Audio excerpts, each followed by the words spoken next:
d'animer, de donner du contenu. C'est moi qui vais le faire et je vous transmets les questions, d'accord? Très bien. En tout cas, on va les inciter à prendre la parole aisément pour pouvoir échanger et faire vivre un peu cet atelier. Oui, tout à fait. Alors, Monet, c'est bon, on est sur Oui, c'est bon. le live, on est lancé. Le live. Excellent. On lance le live. Oui, on lance le live, s'il te plaît. Il est 9h31, donc on est bon. C'est bon. Merci beaucoup. On se retrouve tout à l'heure alors, Monet. Merci pour ton assistance. Ça marche. Merci. Bon, normalement, ça a commencé. C'est difficile avec les webinaires et ce qui est en live de savoir quand réellement ça a commencé, quand on est visible ou non. Donc, moi, je vais considérer qu'on a commencé. Alors, bonjour à tous, bonjour tout le monde, par ce beau lundi du 24 mai aujourd'hui.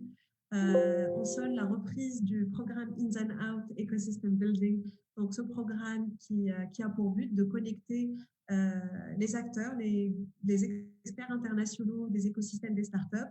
Donc, on continue un peu avec ce tour du monde des écosystèmes et on reprend pour cette deuxième version. Donc, on a, comme vous le savez, ce programme-là a été conçu avec la collaboration des acteurs de l'écosystème tunisien, donc qui ont exprimé leurs attentes, leurs besoins, ce qu'ils souhaitaient avoir en fait en tant que connexion et peut-être de partage d'informations et d'expériences avec des experts internationaux.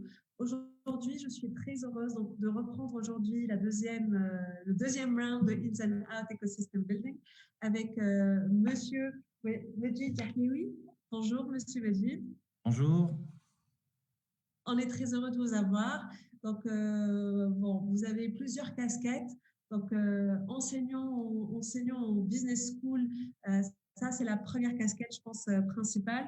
Mais aussi, vous êtes expert, vous avez travaillé dans la chambre de commerce, vous avez accompagné pas mal de startups.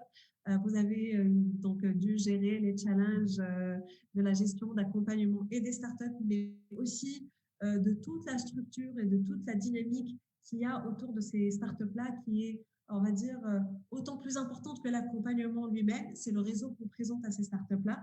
Donc aujourd'hui, le thème de cette rencontre, on va dire, parce que c'est vraiment une table ronde, et on est très heureux, on va recevoir normalement il y aura des inscrits qui seront là, qui partageront leurs questions, mais ceux aussi qui vont nous suivre en ligne sur Facebook, n'hésitez pas à nous poser vos questions.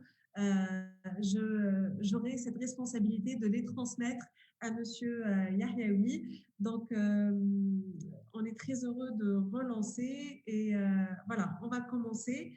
Je vous cède la parole, monsieur, et bienvenue encore et merci d'avoir accepté notre invitation. Merci. Pour des questions techniques, j'ai un petit bouton en haut, il y a écrit « Démarrer le webinaire ». Donc, est-ce que le webinaire a bien démarré pour les participants sur Zoom ? Là, je viens de cliquer dessus. Oui, ils sont là. Effectivement, Okay. C'était un élément important.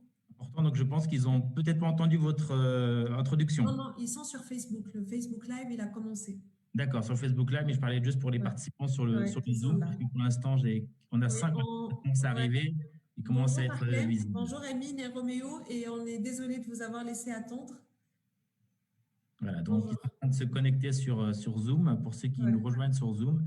Et puis oui, je sais que les autres nous voient sur le Facebook Live. Donc, comme on va aussi se concentrer sur les participants du Zoom, puisque ce sont eux qui pourront aussi interagir plus facilement lors de cet atelier, que j'encourage vivement en tout cas à prendre la parole pour en tout cas qu'il y ait le plus d'échanges possible et de répondre vraiment à vos attentes.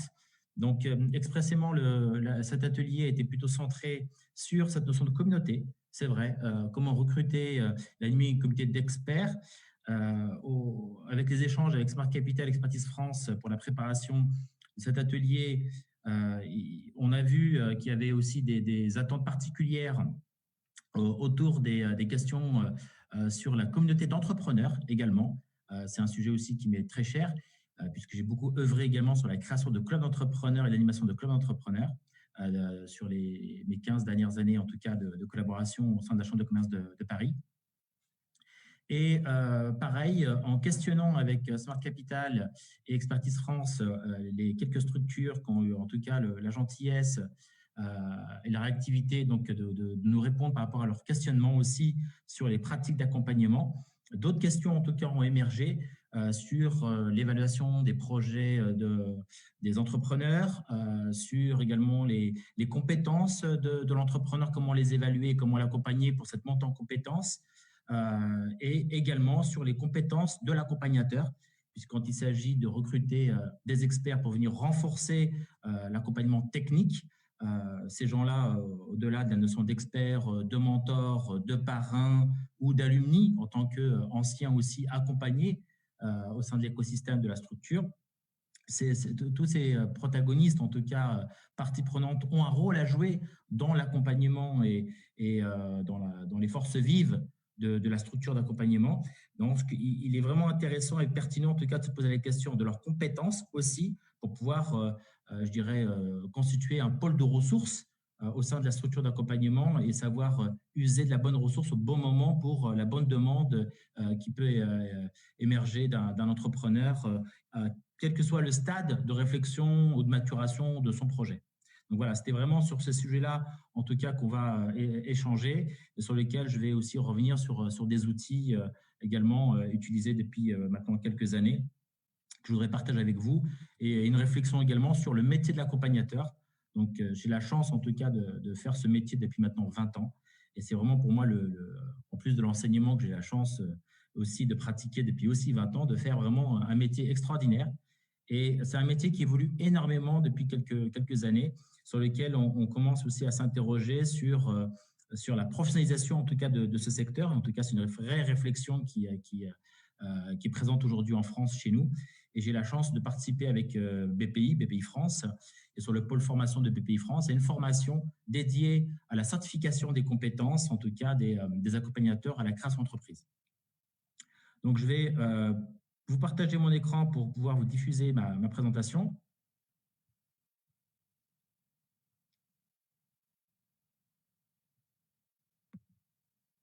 Alors, vous me dites si vous l'avez à l'écran.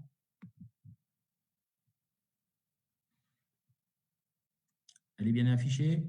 Pas de problème d'image? Très bien, parfait. Parfait. Donc oui, juste pour me resituer, on l'évoquait tout à l'heure, donc j'ai la chance de pouvoir cumuler un double parcours en parallèle, à la fois l'enseignement, qui me tient à cœur, et j'ai eu la chance d'enseigner dès la fin de mon 3e cycle, de mon Bac+5, un 2SS en management de projet et entrepreneuriat. Donc ça a été vraiment un bonheur là-dessus, et qui m'a permis de développer des compétences d'ingénierie pédagogique qui me sont aujourd'hui très utiles, à la fois pour, bien sûr, concevoir des programmes diplômants, puisque je gère un bachelor en start-up et business développement, et ainsi qu'un master.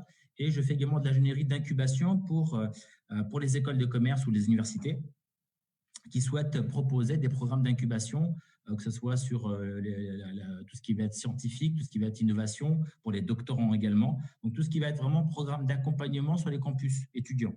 Donc, il y a aussi un énorme mouvement aussi lancé depuis une dizaine d'années ici en France. Et tout ce qui va être design, conception de formats de sensibilisation, d'incitation à la culture entrepreneuriale pour le développement vraiment de cet esprit d'entreprendre. Et donc, j'ai eu la chance de mener une telle mission pour le gouvernement gabonais en 2016 et de participer également à la conception de programmes d'incubation pour, par exemple, l'incubateur du patrimoine, et en l'occurrence, actuellement, pour des outils de sensibilisation et de formation des enseignants des collèges et lycées ici sur le secondaire en France, sur comment enseigner l'entrepreneuriat. Et donc ça va être un outil sous forme de MOOC pour les enseignants, pour les aider en tout cas à mieux appréhender les questions d'entrepreneuriat et les outils de formation et de sensibilisation. Et j'interviens dans différentes écoles et je suis en responsabilité au sein de Paris School of Business, PSB, où je dirige donc un bachelor et un master. Donc là, je ne reviens pas sur mes différentes activités qui ont déjà été présentées tout à l'heure. Donc, comme j'expliquais, quand j'ai été sollicité par Smart Capital Expertise France, nous avons échangé sur les enjeux de cet atelier, qui n'est pas un webinaire, mais plutôt un atelier d'échange de bonnes pratiques et aussi répondre à l'ensemble de vos questions sur le métier de l'accompagnateur et les enjeux autour des communautés. Donc, c'est un premier point d'axe d'intervention qui était de recenser et qualifier les ressources clés de son territoire, parce que voilà, l'accompagnateur doit en tout cas puiser sur son écosystème et détecter les ressources clés pour pouvoir, je dirais, être efficient dans l'accompagnement de ces entrepreneurs. Donc, on l'évoquait, se constituer un réseau d'intervenants experts. Donc, ça, c'est la demande aujourd'hui express. Mais mener aussi peut-être une réflexion sur les missions, les compétences et les outils d'accompagnateur. C'est ce que je souhaiterais aussi partager avec vous. Et c'est aussi partager mon expérience depuis maintenant 20 ans sur les enjeux de l'accompagnement et les différents outils nécessaires, en tout cas, tant au diagnostic du projet en amont que de se poser également, je dirais, poser en tout cas une réflexion sur le porteur de projet. On est très, très axé en termes d'outils d'accompagnement sur le projet je dirais de la start-up, quel que soit, sur le projet d'innovation, etc. Mais on ne s'attarde pas suffisamment, je trouve, en tout cas, de par mon expérience, sur le porteur, la porteuse de projet. Donc, c'est vraiment sur l'homme, la femme, en tout cas, qui souhaite, en tout cas, entreprendre. Et donc, partage avec vous, en tout cas, quelques réflexions, quelques outils sur les compétences de l'entrepreneur. Et ça va être le rôle aussi de la structure durant sa période d'accompagnement de 3 mois, 6 mois, 9 mois ou plus, sur, en tout cas, identifier les compétences clés sur lesquelles l'entrepreneur doit progresser, évoluer, etc. Et donc, revenir aussi sur les bonnes pratiques, bien sûr, pour créer une communauté d'entrepreneurs qui va être aussi une ressource clé pour la suite, pour la structure d'accompagnement, qui pourra puiser, en tout cas, parmi ces anciens entrepreneurs accompagnés, son réseau d'alumni, comme on dit dans l'enseignement, et qui va venir étoffer, en tout cas, cet écosystème et qui pourra, à un moment donné, changer de posture, changer de casquette. D'entrepreneur, je deviens mentor, je deviens parrain, je deviens expert et je vais redonner aussi et contribuer au développement de mon territoire en m'impliquant dans la structure qui elle-même m'avait accompagné quelques mois ou quelques années auparavant. Donc, n'hésitez pas en tout cas à m'interrompre et à solliciter en tout cas les échanges. Juste pour remercier en tout cas les 3 structures qui nous ont fait remonter quelques points clés. En l'occurrence Red Start sur la digitalisation du processus du suivi d'accompagnement de nos entrepreneurs avec tout ce qui va être l'intervention des experts, la traçabilité des séances d'accompagnement. Donc, voilà, donc l'enjeu autour des outils de gestion et peut-être aussi un outil de type CRM pour avoir aussi de la data sur l'accompagnement, le nombre de projets en cours, les différents stades d'avancement, le volume horaire également consommé par chacun des porteurs de projets, volume horaire, je dirais, sur le collectif ou sur l'individuel, que ce soit sur des experts, que ce soit sur du mentorat ou un dispositif de parrainage mis en place, qu'on puisse avoir de la data à un instant T qui va être nécessaire en tout cas pour faire remonter également ces datas aux bailleurs de fonds et aux différents financeurs qui doivent aussi bien sûr demander à échéance des comptes sur l'efficience, le taux de passage à l'immatriculation, le taux de pérennité, le taux d'emploi également généré par ces entrepreneurs, puisque voilà, il y a des indicateurs d'impact qu'il va falloir rapidement identifier et quantifier et pour pouvoir les renseigner et les délivrer en tout cas aux parties prenantes. Il était question des outils d'évaluation pour bien sélectionner les projets. Donc, je reviendrai également sur ce point-là puisque j'aurai une petite grille à vous proposer. Comment évaluer la pertinence et l'efficacité des séances d'accompagnement réalisées par les experts, des indicateurs de performance clés et critères d'évaluation. Donc, ça, on pourra ouvrir un échange là-dessus avec, en l'occurrence, Red Start qui a pointé du doigt cette question. Les lignes directrices pour les périmètres d'intervention des experts par spécialité. Donc, je vais aussi vous proposer là-dessus un design d'accompagnement sur les différents champs d'expertise et périmètres. À partir de quelle séance ou à quel moment l'entrepreneur peut évaluer l'expert. Donc, là, l'expert doit évaluer ou en tout cas diagnostiquer le projet accompagné et inversement, ça se joue beaucoup maintenant aujourd'hui. L'évaluation, ça peut être une évaluation entre pairs. Les entrepreneurs eux-mêmes s'évaluent ou évaluent le projet ou évaluent la progression. Mais à un moment donné, qu'est-ce qu'on veut faire évaluer, qu'est-ce qu'on veut en tout cas observer et diagnostiquer du côté de l'accompagnateur dans l'échange, dans les interactions qu'il a avec son accompagnateur. Alors, quand on dit l'expert, est-ce que c'est l'expert interne de la structure ou un expert, entre guillemets, externe? Et on va se poser la question, peut-être, de prolonger ou pas la collaboration avec ce dernier s'il nous donne ou pas satisfaction. Donc, les enjeux aussi de sous-traitance de tout ou partie de l'accompagnement. Donc, ça, c'est vraiment un sujet clé donc qu'on pourra aussi, sur lequel on pourra revenir tout à l'heure. Et quelle est la meilleure fréquence des séances d'accompagnement? Bon, ça aussi, on pourra en discuter en fonction de la structure d'accompagnement, des enjeux, de la durée, si vous êtes sur un programme long, et comment, oui, orchestrer cette fréquence d'accompagnement sur le premier tiers, le deuxième tiers, le troisième tiers, je dirais, du processus d'accompagnement, que ce soit sur 3 mois, 6 mois, 9 mois ou plus. Il y a peut-être nécessité là, en termes de bonnes pratiques, à envisager cette notion de fréquence. S'interroger peut-être sur la fréquence d'accompagnement, peut-être sur la dimension collective et voir aussi sur la dimension individuelle ou bien trouver le juste milieu en termes de mix. Le réseau initiative également, j'ai eu aussi l'opportunité au démarrage de ma carrière de travailler pour une plateforme d'initiative locale. Donc, c'est le même dispositif. Donc, ce réseau s'appuie essentiellement sur le bénévolat, bien sûr, où il faut trouver des parrains.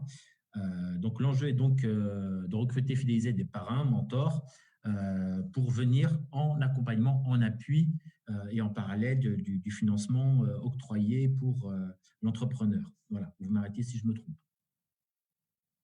Et on a donc Novation City. Comment faire une cartographie des différents acteurs? Quelle serait la meilleure démarche et les différents outils à utiliser? Donc, vraiment pour cartographier, identifier peut-être les ressources de son écosystème. Quels sont les différents types d'actions de sensibilisation? Donc, ça, c'est les opérations en amont, peut-être sur son territoire, pour faire connaître sa structure, pour faire connaître son positionnement, en vue aussi de recruter, alors que ce soit des femmes entrepreneurs, que ce soit sur une thématique sectorielle, entrepreneuriat social, économie circulaire, développement durable ou autre, ou voire même, pourquoi pas, tout ce qui est une activité, pourquoi pas industrielle ou d'innovation.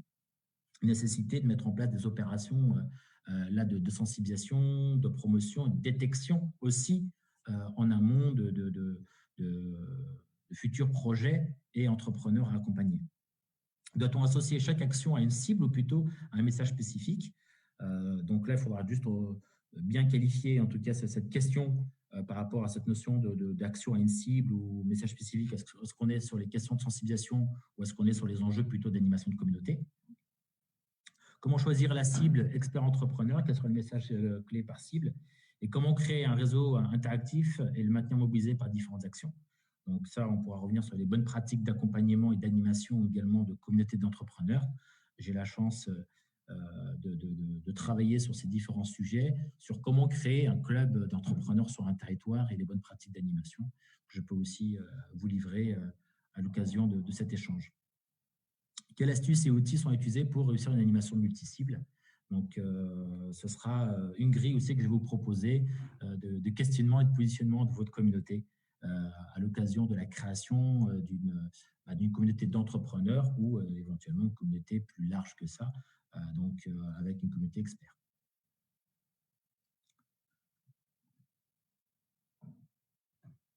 Donc, pour la partie axe d'accompagnement, on l'évoquait, c'est évoqué par l'une des structures. Moi, je vous propose, en tout cas, 10 axes d'accompagnement sur lesquels on peut bien sûr échanger aisément tous ensemble. Pour moi, bien sûr, il y a l'une des premières questions, en tout cas, à laquelle j'ai été soumis quand j'étais jeune conseiller en création. La première question que pose en tout cas un porteur de projet, c'est tout de suite d'être rassuré sur le cadre juridique, légal, avant même de poser des questions sur je dirais, la pertinence de son idée, de son concept, ou est-ce qu'il y a un marché ou pas, en tout cas, pour un tel concept, ou qualifier le besoin auquel il prétend répondre. Voilà, l'axe juridique est un point important.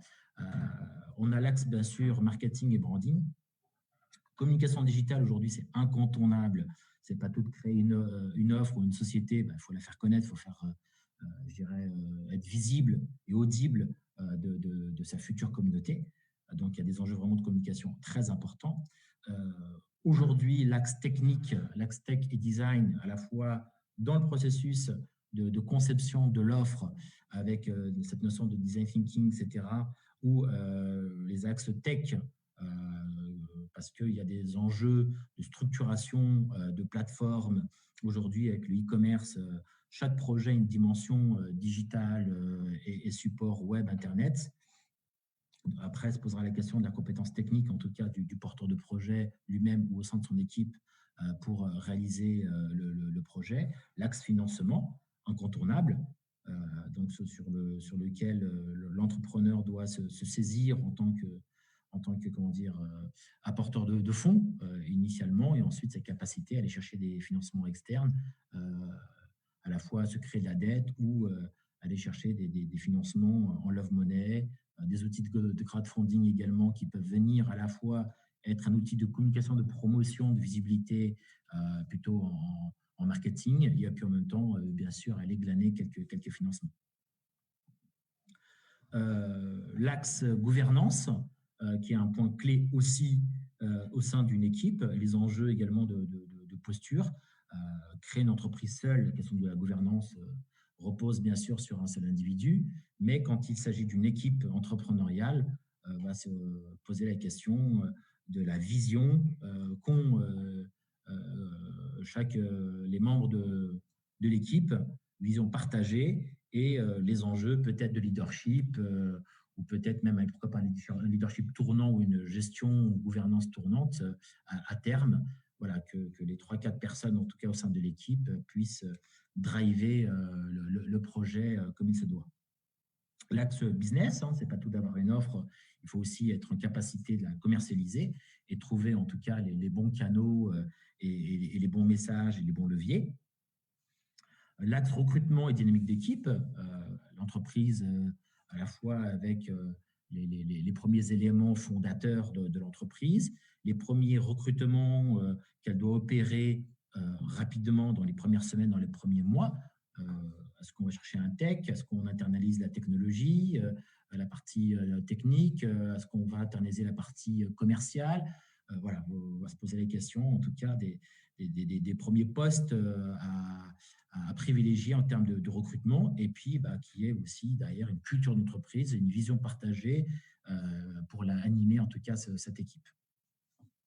L'axe business model, donc l'entreprise va être en constante recherche de son modèle économique.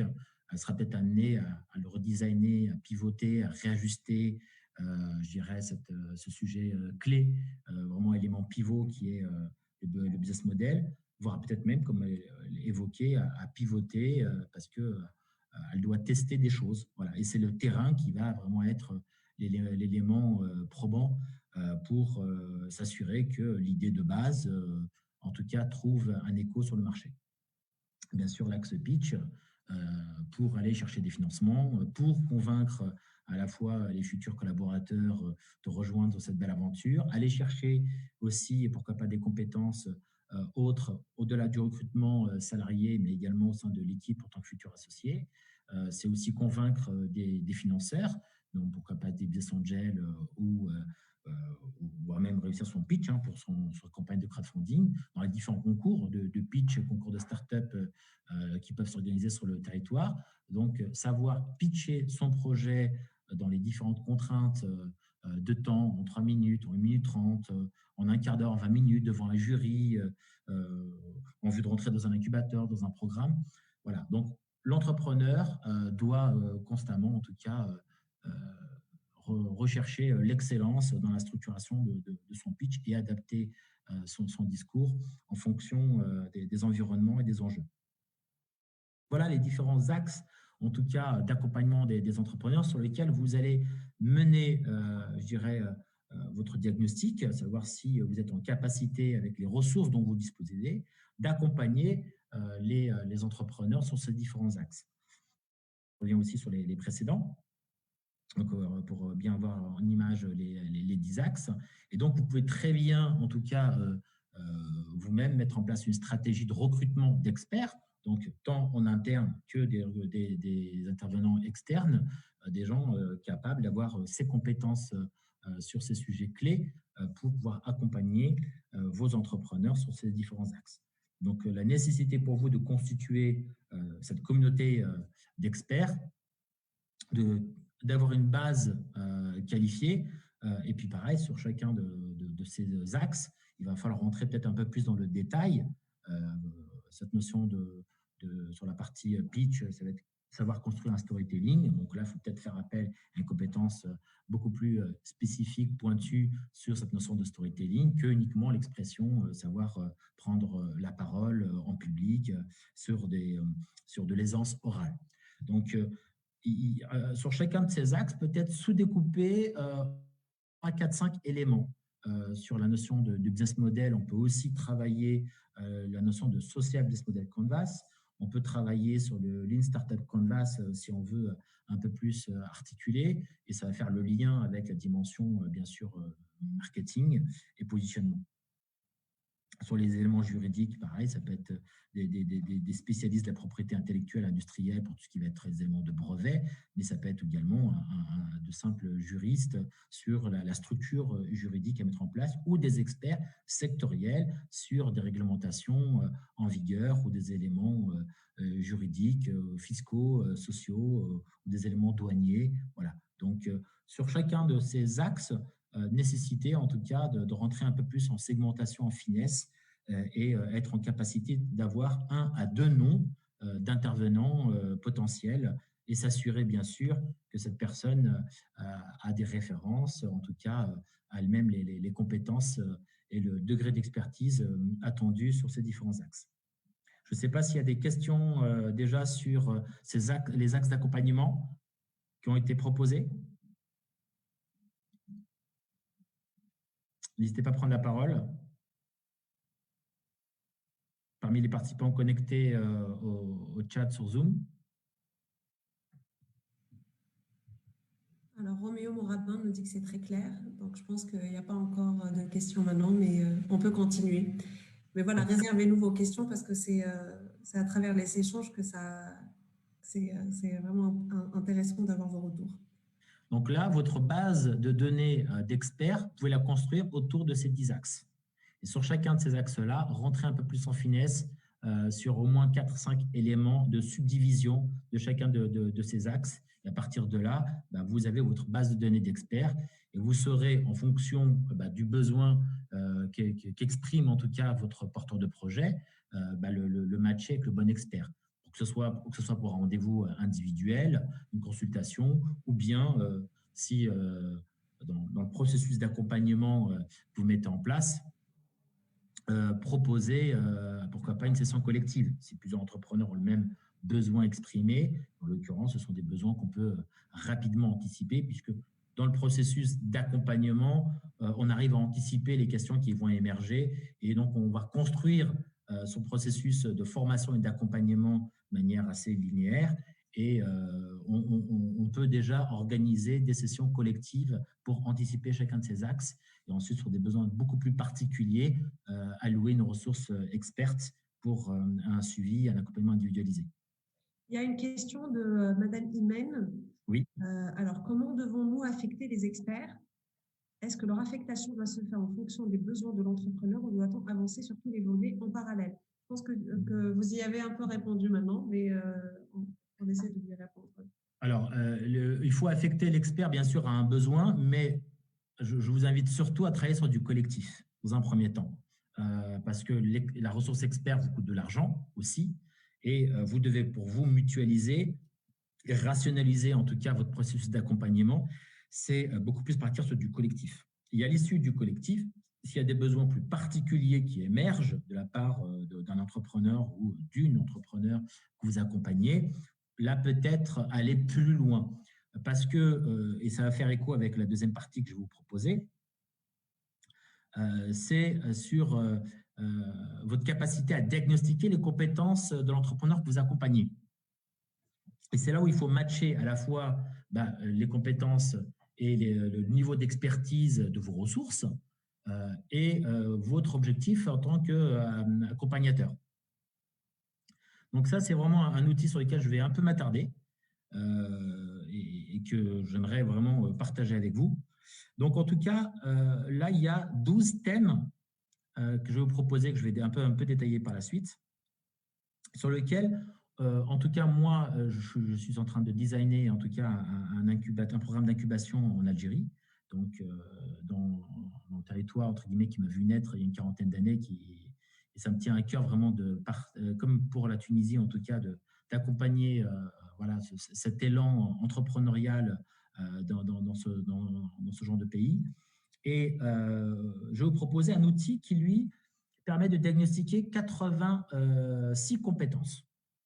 Donc, donc là, vous avez 12 items et chaque item, donc, être capable de détecter, de modéliser une opportunité entrepreneuriale, les enjeux autour de l'information, autour du projet, le marketing, quelque chose d'assez classique, ce qui va être autour de la promotion du projet, communication et promotion, les enjeux de relations, plutôt de gestion des parties prenantes et de son écosystème pour l'entrepreneur. Là, on est vraiment centré sur l'entrepreneur. L'entrepreneur et sa capacité à faire du pilotage de projet.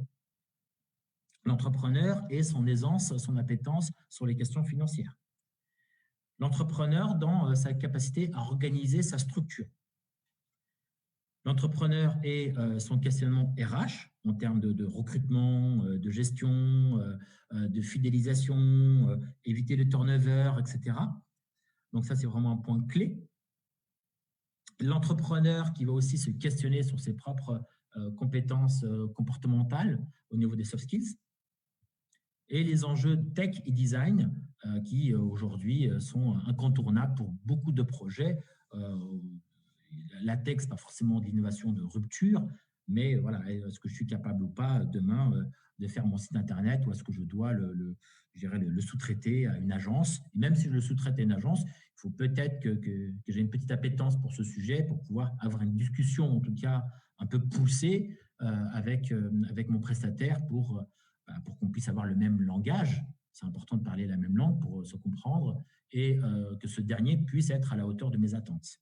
Et les enjeux de design, parce qu'aujourd'hui, voilà, être dans sa communication, il y a des enjeux de design, dans son logo, dans sa charte graphique, dans ses éléments de communication au sens large, mais aussi dans l'ergonomie, dans ce qu'on appelle le parcours utilisateur, dans vraiment le design de son site, de son application. Donc ça, c'est vraiment ces 12 items qui sont clés. Et voilà un peu la grille d'auto-évaluation que j'utilise pour mes étudiants en formation. Donc, mes étudiants de master sur 2 ans. Donc, c'est une grille que j'ai co-construite avec pas mal de mes intervenants. Et donc, ça, ce sont les compétences que mes étudiants en master entrepreneuriat doivent acquérir à l'issue des 2 années de master. Mais c'est aussi une grille que j'utilise pour mes incubés. Donc, les incubés, quand ils rentrent dans le programme, ils vont faire un travail de diagnostic de leurs compétences. Voilà, c'est à date, avant de rentrer dans le programme, comment je me situais en termes d'auto-évaluation. Cette évaluation peut se faire aussi en regard croisé avec votre structure d'accompagnement, avec vos ressources. Vous, en tant que référent coordinateur de la structure, ou bien avec vos ressources internes, ou bien avec chacun des experts que vous avez recrutés. Donc, Monsieur Marketing va accompagner ou questionner en tout cas vos porteurs de projet sur les questions de marketing, sur les éléments de modélisation, sur les éléments de finance, etc. Donc, vous pouvez aussi faire participer vos experts sur l'auto-évaluation de vos futurs incubés, futurs porteurs de projet quand ils rentrent dans votre programme d'accompagnement. Oui, il y a une petite main levée.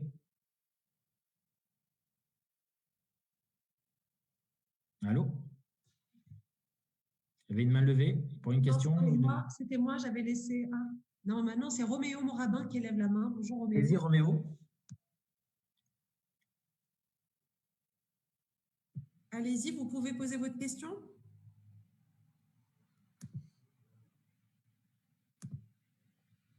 Peut-être lui donner les droits en tant que oui, je vais lui donner. Attendez une seconde.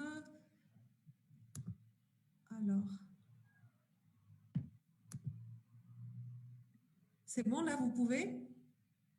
Roméo? Vous pouvez poser votre question? C'est possible? Bonjour. Oui, bonjour, on vous entend. Ok, super, on a réussi. Déjà, bonjour à tous. Alors, j'ai une première question qui me vient à l'esprit. Je trouve cette grille d'évaluation très intéressante, mais du coup, dans le cadre d'une structure d'accompagnement où on a un réseau alumni qui est extrêmement dispersé géographiquement, ce sont en plus des entrepreneurs qui sont très occupés, est-ce que vous avez une idée, des idées, d'outils / méthodes pour réaliser justement ce diagnostic des compétences sans que cela soit chronophage pour ces différents entrepreneurs, pour la structure et surtout qu'il y ait un taux de retour de reach qui soit le plus élevé possible?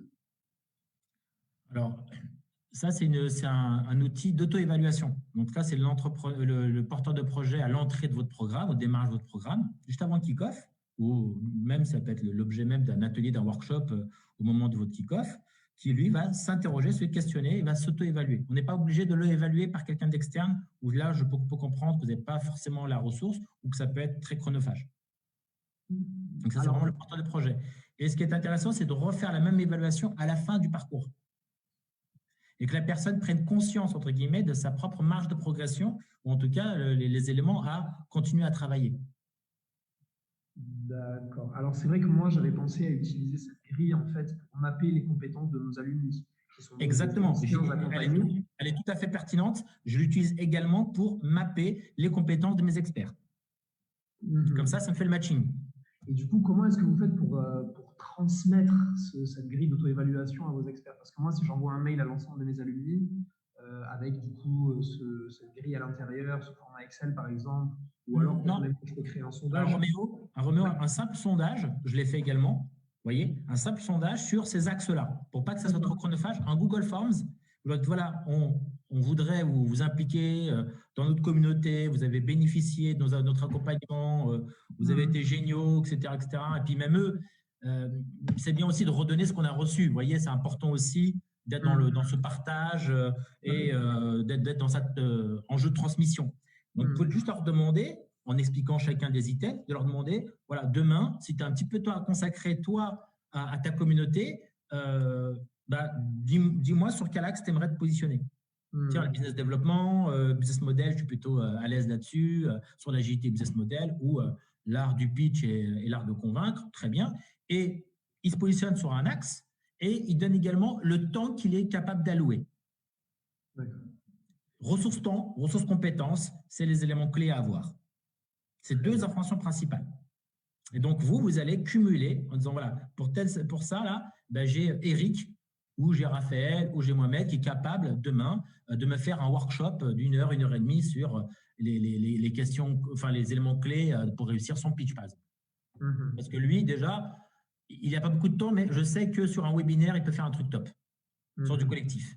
Donc, c'est à vous aussi d'orchestrer et d'être un peu stratège sur comment utiliser à bon escient chaque ressource. Il ne faut pas non plus les épuiser, il ne faut pas non plus, excusez-moi, les écœurer, les presser comme des citrons. Donc, voilà, c'est à vous de doser. Il faut à la fois les impliquer sans trop les surcharger. Un minima qui se sentent concernés. S'il y en a un, il dit, voilà, moi, si tu veux, je te fais un retour d'expérience, même juste un témoignage qui raconte leur histoire. Je suis rentré dans le programme avec Roméo, j'étais comme ci, j'étais comme ça. Voilà comment ça s'est passé et il raconte juste son histoire. C'est déjà très bien. Juste un simple témoignage et autour du témoignage, on fait passer des messages. Donc, lui, il est prêt pour un témoignage, lui, il est prêt pour faire un workshop, lui, il est prêt à jouer un rôle de mentor, pourquoi pas, et de parrainer quelqu'un pendant une durée de 3 à 6 mois. Ça tombe bien, on a construit notre programme de mentorat. Ils dit, voilà, si tu t'engages dans le programme de mentorat, tu t'engages à rencontrer ton futur mentoré filleul pendant 1 heure par mois, pendant 6 mois. Est-ce que tu accepterais le cahier des charges ou pas? Pour que les personnes sachent, si elles disent j'y vais, à quoi elles s'engagent. Donc, j'ai piloté aussi un programme de mentorat. Je pourrais aussi vous faire un retour d'expérience là-dessus. Donc, il faut vraiment qu'il y ait une charte, je dirais, du mentorat qui soit très claire, ou une charte de parrainage qui engage à la fois la structure, vous qui êtes la garante de ce cadre déontologique et éthique, et du côté du filleul du mentoré parrainé ou du côté du mentor, à quoi chacune des parties s'engage. Est-ce qu'elles ont le droit de faire du business ensemble, par exemple? Ce qui est plutôt touchy.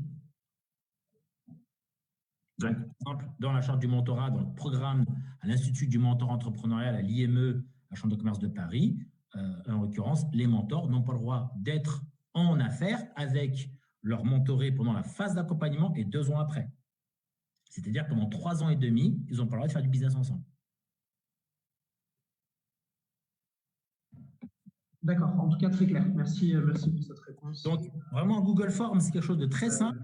Pour pas non plus que ce soit lourd en disant hey, pour rentrer dans notre programme d'accompagnement, ou en tout cas pour faire un peu de bénévolat chez moi, voilà l'outil que tu dois remplir. Et donc, tu dois répondre à 89 questions, 86 questions. Voilà, ça peut lourd. Un peu lourd. Pas très engageant. Pas très engageant. Mais au travers du question, lui, par exemple, il peut juste cocher, oui, quand je dis marketing, je peux intervenir sur l'analyse d'opportunité, études de marché, sélection sur marché, analyse de la concurrence. Voilà. Après, nous, tout ce qu'on a besoin de savoir, c'est ce qu'il peut faire du marketing ou pas. S'il peut faire de la vente, s'il peut faire de la RH, ou etc. Je n'ai pas besoin de rentrer dans le sous-item. Ça, c'est plus vous pour votre finesse par la suite. Parce qu'en plus, il vous envoie son CV, le parcours, vous l'avez côtoyé en tant qu'incubé entrepreneur chez vous, vous le connaissez un petit peu, vous le cernez. Et puis même au niveau caractère, personnalité, vous savez demain avec qui ça pourrait plus ou moins matcher si vous le mettez avec quelqu'un. Si c'est quelqu'un qui rentre dedans, il faut peut-être en face quelqu'un qui a un peu de répondant. C'est très important aussi le côté comportemental à cerner au niveau de la personnalité à la fois de vos accompagnés, de vos accompagnateurs. Ok, très clair. Donc, si vous mettez en place ce système, par exemple, de parrainage ou un système de mentorat, il est important d'organiser une rencontre. Ça peut être une soirée où vous allez consulter vos binômes, mais il faut qu'ils se choisissent mutuellement. Hein, c'est comme un couple. Voilà. Il faut qu'on ait envie de collaborer avec chacun. Voilà le profil du filleul que je te propose. Et vous, voilà le profil du parrain que je vous propose en amont. On va organiser une soirée où on va constituer les binômes pour y discuter. Puis voilà, donc il y a une sorte de speed dating où chacun va rencontrer à minima 3 mentors. Et à la fin, il dit voilà, moi, le mentor que j'aimerais, c'est celui-ci. Et inversement, on va voir s'ils se sont bien choisis mutuellement ou pas. Ai-je répondu à votre question, Roméo? Oui. Excusez-moi, j'ai oublié de réactiver mon micro. Très bien. Non, pas de souci. C'est noté. Et c'est vrai que c'est aussi un volet que je pense intégrer plus tard dans notre programme. Mais en tout cas, merci beaucoup. Je vous en prie. Donc moi, j'ai fait de l'accompagnement, j'ai fait du conseil, mais j'ai fait du parrainage et j'ai fait également du mentorat. Et on va revenir tout à l'heure sur également ces différents rôles et ce qu'on y met comme concept derrière. Voire même le cadre un peu déontologique. Génial. Voilà, donc cette grille d'évaluation, l'entrepreneur va évoquer, voir s'il a des notions, il met un 1, s'il a une pratique, il met un 2, et s'il a une maîtrise, il met un 4. Et donc, ça lui permet de faire une sorte de toile d'araignée des compétences. Et c'est bien de le faire au début et à la fin, parce que même si le projet n'aboutit pas, parce que c'est là aussi tout l'enjeu, c'est sur 10 ou sur une promotion de 15-20 projets que vous allez accompagner pendant 6 mois ou 9 mois, en fonction de vos programmes et de votre design d'accompagnement. Si vous avez que les 2 tiers qui vont jusqu'au bout du processus et qui s'immatriculent, donc vous avez un taux de création qui est plutôt correct, les autres, il ne faut pas qu'ils aient l'impression d'avoir échoué, de ne pas avoir appris. Donc, c'est très important pour eux de pouvoir mettre en tout cas des compétences, des apprentissages sur une expérience qu'ils pourront valoriser sur un rebond. Et ce n'est pas parce qu'on n'a pas immatriculé un projet à l'issue d'un parcours d'incubation, parce que le processus d'incubation, c'est une sorte d'étude de faisabilité, et à l'issue de ce processus, c'est go or no go. Ne pas y aller est une décision, et qui est aussi valable et aussi importante que d'y aller. Et ne pas y aller, on remet en question le projet, mais il faut faire attention à ne pas remettre en question l'individu. L'individu, il y a une sorte de porosité entre le projet et moi et le projet. Il y a une sorte de fusion, c'est fusionnel, c'est passionnel, il faut arriver à détacher ça. Donc vous devez à la fois accompagner le projet, bien sûr, c'est l'aspect technique, le business plan, le business model, le projet. Donc, est-ce que l'idée, le concept, de l'idée du concept, je construis un projet entrepreneurial avec mission, vision, valeur, etc., qui va rencontrer son marché. Donc, ça, c'est le projet. Mais je dois aussi m'occuper de l'individu. Et je me permets d'alerter là-dessus. Je vais être caricatural, mais dans 80% des structures d'accompagnement, on ne s'occupe pas de l'entrepreneur. On s'occupe beaucoup trop et uniquement axé sur le projet. Est-ce que le projet il est immatriculé ou pas? Est-ce qu'il est immatriculé? Parmi les principales data, en tout cas, ou indicateurs, c'est le taux d'immatriculation. Voilà. On a l'impression que s'il est immatriculé, eh ben, c'est parfait. S'il n'a pas immatriculé, c'est un échec. Donc, il faut vraiment travailler sur l'individu et on ne naît pas entrepreneur, on le devient. Ça, c'est très, très, très important. Donc, il faut aussi se former à devenir entrepreneur, se former à endosser le costume d'entrepreneur. Ça, c'est très important. Et ça, c'est aussi votre rôle à vous en tant que structure d'accompagnement, c'est-à-dire de faire grandir l'individu, homme, femme, porteur, porteuse de projet dans votre processus d'accompagnement. Ça, c'est vraiment l'élément clé. Je m'excuse hein, si j'insiste vraiment là-dessus. Donc, je fais un petit focus parce que, voilà, au-delà de mettre des thèmes, par exemple, comme sur la promotion des ventes, le suivi commercial, chaque point est à aborder en compétences. Analyse d'opportunités, par exemple, sur la partie marketing, ça veut dire détecter, identifier, analyser des opportunités d'affaires. Donc, vous avez 12 items d'accompagnement et sur chaque item d'accompagnement, vous avez entre 5 à 7 compétences identifiées et chaque compétence est illustrée avec, entre guillemets, une mission, un objectif. Analyse de la concurrence et analyser la concurrence existante, dominante et potentielle. Dormante et potentielle, pardon. Pour le business model, concevoir le modèle d'affaires et en valider ses hypothèses sur le terrain. Donc, ce n'est pas juste je design, c'est aussi je vais sur le terrain et challenger mon business model. Voilà. Donc, sur chacune de ces compétences, il y a en tout cas une illustration beaucoup plus étoffée. Voilà. Sur les compétences en promotion et vente, formulation de l'offre, formuler des offres attrayantes et convaincantes, promotion des ventes, élaborer les activités de promotion et mettre en œuvre le plan de commercialisation. Voilà. Donc, ce qui va vous permettre à chaque fois, vous, de matcher la compétence experte interne-externe et en même temps, les attentes, les besoins nécessaires à la conduite d'un projet. Donc, c'est beaucoup plus structurant. Et on est aussi, bien sûr, sur les qualités personnelles. On n'est pas que sur, je dirais, de l'organisationnel autour du projet, mais aussi les éléments orientés sur l'individu et ses soft skills. Et ça vous fait une grille, une toile d'araignée comme ça de compétences. Et l'outil permet également de faire l'autodiagnostic de chacun des membres de l'équipe. Donc, vous avez à la fin une analyse par membre et vous avez ensuite une analyse globale fusionnée des membres de l'équipe. Et là, on voit si demain, on doit renforcer un recrutement, et bien, si on s'aperçoit qu'en finance, qui se ressemblent, ça semble, hein, si c'est 4 ingénieurs qui se mettent ensemble sur un projet, sur les aspects tech, etc., ils vont être très, très forts, mais ils auront peut-être des lacunes sur la dimension marketing ou sur la dimension, pourquoi pas, vente, par exemple. Donc, ça va être important d'identifier aussi les compétences au sein de l'équipe porteuse de projet, mais également sur les choix de recrutement à opérer pour étoffer l'équipe. Soit, pourquoi pas, en equity au sein de l'équipe, je dirais dirigeante, fondatrice, ou bien juste en simple collaborateur. Donc, il y a des gens aussi qu'on pourra faire monter en compétences. Donc, le premier commercial de la boîte, si la boîte cartonne à 3-4 ans, c'est le futur responsable commercial. Ou bien, si à un moment donné, ce sera, entre guillemets, un futur manager commercial, mais au vu du développement exponentiel de la boîte, aller chercher quelqu'un qui a vraiment les épaules à encadrer une équipe commerciale avec peut-être des recrutements quasiment tous les 3 mois d'un ou d'une nouvelle collaboratrice sur ce pôle. Donc, il faut aussi gérer, je dirais, sa croissance, sa crise de croissance. Et ça, c'est très, très, très important que l'équipe dirigeante, porteur de projet et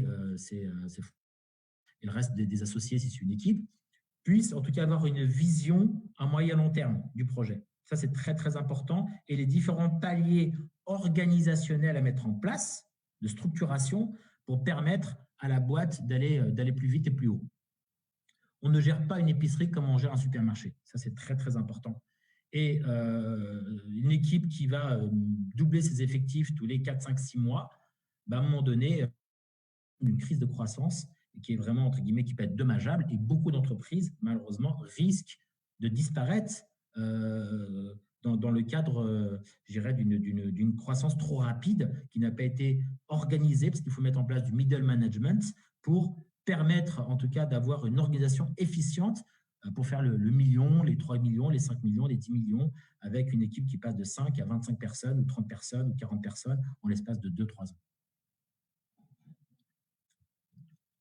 Donc, l'une des questions qui m'avait été posée aussi, qui était de savoir comment on structure, comment on questionne en tout cas un projet en amont. Donc là, je vous propose une grille que j'ai utilisée dans un incubateur là sur Paris, pour qui je travaillais sur l'ingénierie d'incubation autour des métiers de la culture et des médias, d'où le premier item autour du concept. On se pose des questions sur l'innovation. Et là, vous pouvez avoir plusieurs jurés, en tout cas évaluateurs en parallèle, et chacun donne sa note, mais en tout cas, chaque critère est commenté. Parce que la notion de concept, est-ce qu'il est bien ou pas bien, ou la vision, l'innovation, le business model, derrière, on n'y met pas chacun les mêmes éléments. Donc là, il faut que ce soit assez comment dire, assez objectif, assez structurant, pour que chacun sache ce qu'on entend par équipe et motivation, et les différentes sous-questions à se poser, ou lui-même pourrait poser dans l'échange avec l'entrepreneur, et pour en tout cas faciliter l'évaluation. Ensuite, on fait la moyenne des différents jurés, les 3-4 jurés qui ont participé à l'évaluation, au pitch d'entrée dans le programme de formation. Et ensuite, cette grille donne en tout cas, ouvre en tout cas le débat avec les différents jurés, évaluateurs, pour savoir si le projet est en cohérence avec la thématique de l'incubateur, ou la thématique ou la promotion que nous mettons en place sur cette nouvelle session. Pour ne pas être hors sujet, si vous faites quelque chose sur les médias, que la personne n'est pas dans ce secteur, ou le projet ne porte pas sur ce secteur, ou bien sur le degré de maturation du projet. Et au-delà de ça, posez-vous la question aussi de la personne sur ce qu'elle peut apporter à l'écosystème, aux autres incubés, comment elle va vivre cette expérience, et comment cette intelligence collective qui va se construire peut être efficiente, je dirais, pour l'ensemble de la promotion. C'est important, c'est comme vraiment constituer une équipe où chacun doit en tout cas apporter une valeur ajoutée aux autres. Donc, au-delà de la qualité du projet, du concept, c'est aussi les hommes et les femmes qui portent ces projets-là et qui vont vivre une expérience humaine d'accompagnement pendant 6 mois. Ces gens-là aussi arrivent riches d'un background professionnel, et donc à eux aussi de pouvoir contribuer en coachant un peu les autres, leurs camarades. C'est comment on va aider en tant que ressource le reste du collectif, et inversement. On se met aussi au service du collectif. On ne vient pas que pour son projet. Donc ça aussi, c'est des questions à poser aux entrepreneurs que vous recrutez, en disant qu'est-ce que vous pensez apporter à la communauté? Qu'est-ce que vous pensez apporter à la promotion d'incubation que vous souhaiteriez intégrer dans les 2 prochains mois? Et vous allez rester avec eux 1 an, voilà, pour voir un peu si c'est quelqu'un qui est assez collectif, quelqu'un qui va se noyer en tout cas dans le groupe et un peu faire grandir les autres. Ou est-ce qu'il vient juste, entre guillemets, puiser des ressources de manière assez individualiste et consommatrice? Des questions sur ces éléments-là?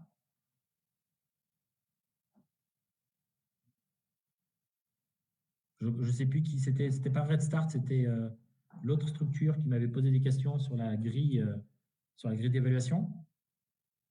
Est-ce que j'ai répondu à votre question sur comment détecter et évaluer un projet en amont?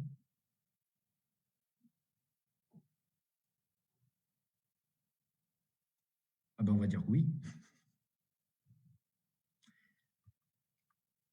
Alors ça, c'est une autre grille qu'on peut utiliser plutôt à la fin du processus. Au-delà des compétences, là, on est plutôt centré sur le projet. Tout à l'heure, on était sur les compétences de l'entrepreneur. en vue de la construction, en tout cas, de son projet. Donc là, à l'issue du projet, à l'issue du parcours d'accompagnement, 3 mois, 6 mois, 9 mois, 1 an, on peut faire un jury de sortie. Donc, je ne sais pas si vous avez l'habitude de faire ça, mais en tout cas, c'est fortement recommandé. On a le kick-off pour le lancement, et puis c'est bien qu'il y ait un pitch, une soutenance avec votre écosystème. Donc, ça peut être des financeurs potentiels, ça peut être des structures locales, collectivités territoriales, politiques et autres, réseau d'experts comptables, réseau d'avocats. Vous pouvez solliciter et soit ils ont participé au début, au moment du kick-off, au moment du lancement, de la présentation de la promotion des porteurs de projets que vous allez accompagner. Et c'est bien qu'ils revoient les projets 6, 9 mois, 1 an plus tard à la fin de votre processus d'accompagnement. Et eux, en tant qu'auditeurs, vont écouter entre le pitch de démarrage, l'idée, le concept et ce qu'ils en ont fait grâce à vous, avec votre accompagnement, et eux, à leur remise en question et au travail sans fin qui a été le leur, de présenter, entre guillemets, un projet plus abouti. Et donc là, c'est une grille qui vous est proposée d'évaluation, d'appréciation du projet avec ce qu'on attend en termes de formalisation autour d'un business plan avec les enjeux marketing, les enjeux de business model, les enjeux réglementaires, financiers et puis aussi de gestion et dynamique d'équipe.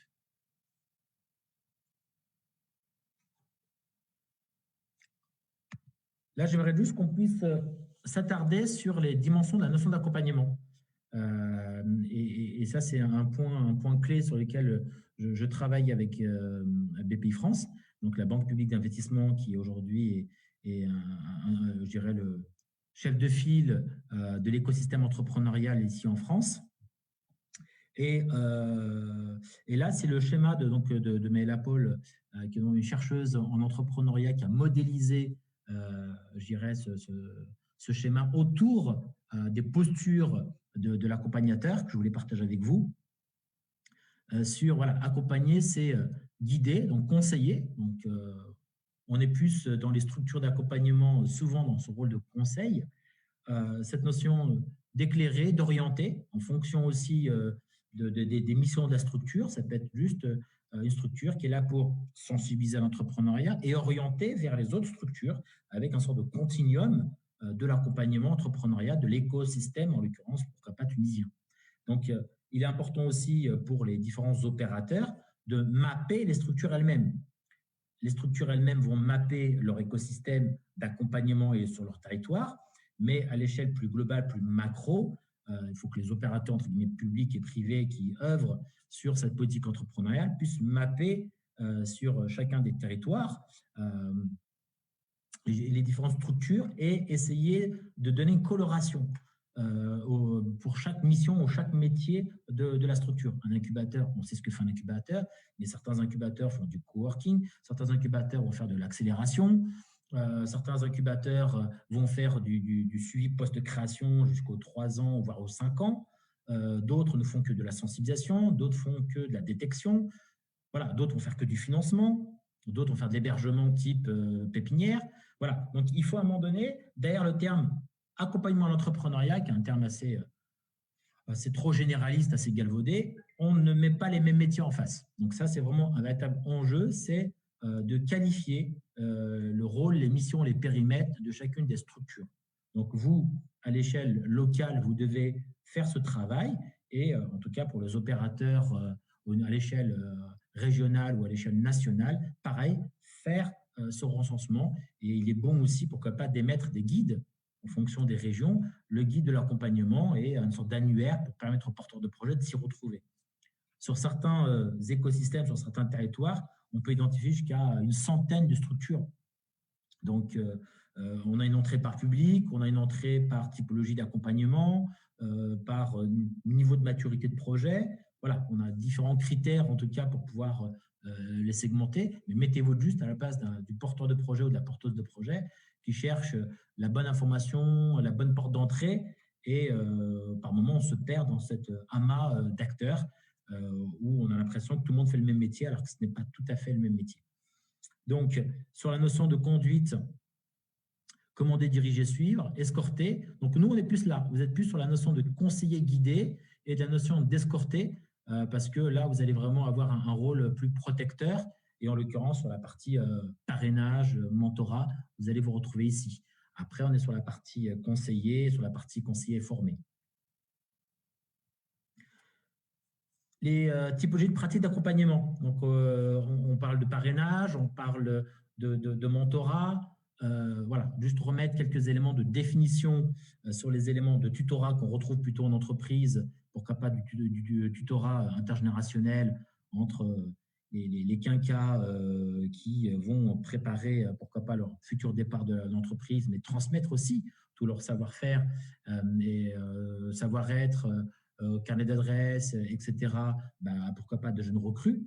Donc, voilà, ça peut être un élément clé qu'on peut aussi intégrer, une sorte de tutorat aussi, comment dire, intra-promotion, même d'une promotion d'incubé, par exemple, et ben on peut mettre un système de tutorat. Donc, pourquoi pas, ou un alumni qui peut jouer le rôle un peu de tuteur. Certains sont arrivés à 6 mois et ils peuvent être le tuteur de quelqu'un qui vient d'arriver et faciliter la transmission et entre guillemets, un peu la culture d'entreprise de votre processus d'accompagnement et faciliter également la prise d'informations formelle et informelle sur un peu le mode de fonctionnement du dispositif et de l'écosystème. Le mentorat également qui se démocratise de plus en plus. Relations d'aide et d'apprentissage souvent intergénérationnelles. Là, on parle de plus en plus de mentorat entrepreneurial. Alors, petit clin d'œil pour la Tunisie, puisque la Tunisie a mis en place le MOVJ, le mouvement des jeunes étudiants entrepreneurs, qui est un dispositif, une organisation installée depuis près de 12 ans maintenant en France, qui elle-même tire son essence du mentorat entrepreneurial de la Fondation de l'entrepreneurship au Québec. Et donc, en France, il y a donc le MOVJ, le mouvement des jeunes étudiants entrepreneurs sur la partie jeunes de moins de 30 ans, mais on a également le mentorat entrepreneuriat pour les entreprises en très forte croissance. Et donc, on l'évoquait tout à l'heure avec une charte du mentorat qui permet de codifier au niveau déontologie le mode opératoire de ce dispositif d'accompagnement. Et j'avais échangé à l'époque avec les principaux coordinateurs de la Fondation d'entrepreneurship en 2006 pour savoir pourquoi ils ont choisi le terme mentorat. Et la personne a été assez directe et qui me disait dans notre culture nord-américaine, le terme parrainage, parrain, fait assez mafieux. Donc, on a voulu aller chercher l'étymologie, je dirais, du terme mentorat avec le terme mentor, ami fidèle d'Ulysse, à qui Ulysse a confié son fils Télémaque, et voilà, qui est vraiment le sachant, l'accompagnateur bienveillant. Donc, on est plus dans ce rôle-là, où là, il n'y a pas de relation d'affaires, de business, en tout cas entre le mentor et le mentoré. Donc, le compagnonnage plutôt centré sur l'apprentissage d'un métier, l'excellence en tout cas du geste et de la maîtrise en tout cas de son art. Et donc, le parrainage qu'on évoquait, qu'on peut retrouver sous différentes formes, le parrainage plutôt professionnel ou le parrainage orienté entrepreneuriat. Dans le réseau Initiative, en l'occurrence, c'est plutôt ce terme-là qui est utilisé, où le parrain va accompagner tout au long, en tout cas, de l'octroi du financement à taux zéro, donc son filleul, pour l'aider en tout cas à faire ses premiers pas d'entrepreneur. Donc, je ne sais pas s'il y a des questions également sur cette typologie de pratique.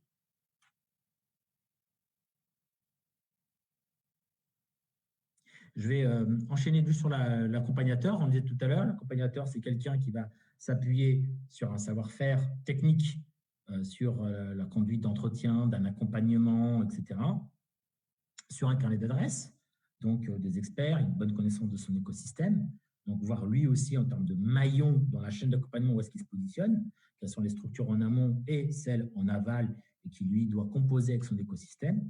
Et bien sûr, ses propres compétences internes, mais également les ressources externes et la petite boîte à outils indispensable pour l'accompagnement.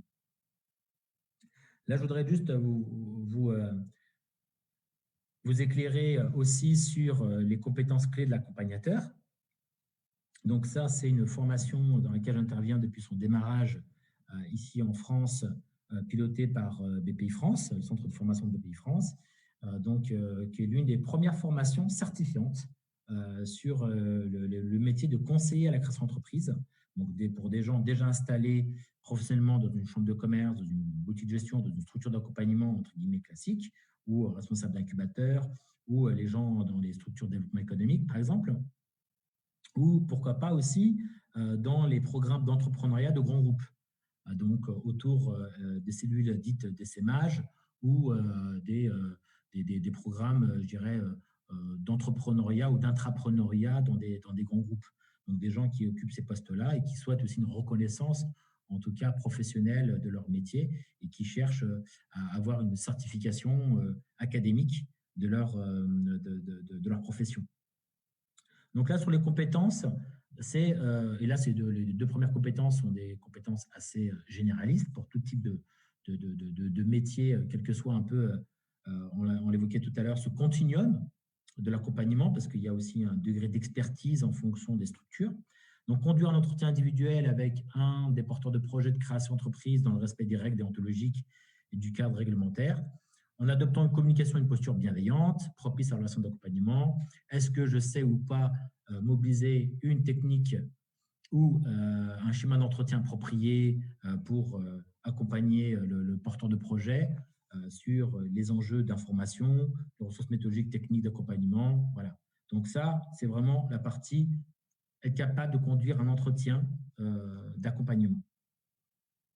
En fonction des besoins identifiés, transmettre au porteur de projet par différents moyens, entretien physique, téléphonique, etc., les informations nécessaires à la poursuite du projet entrepreneurial.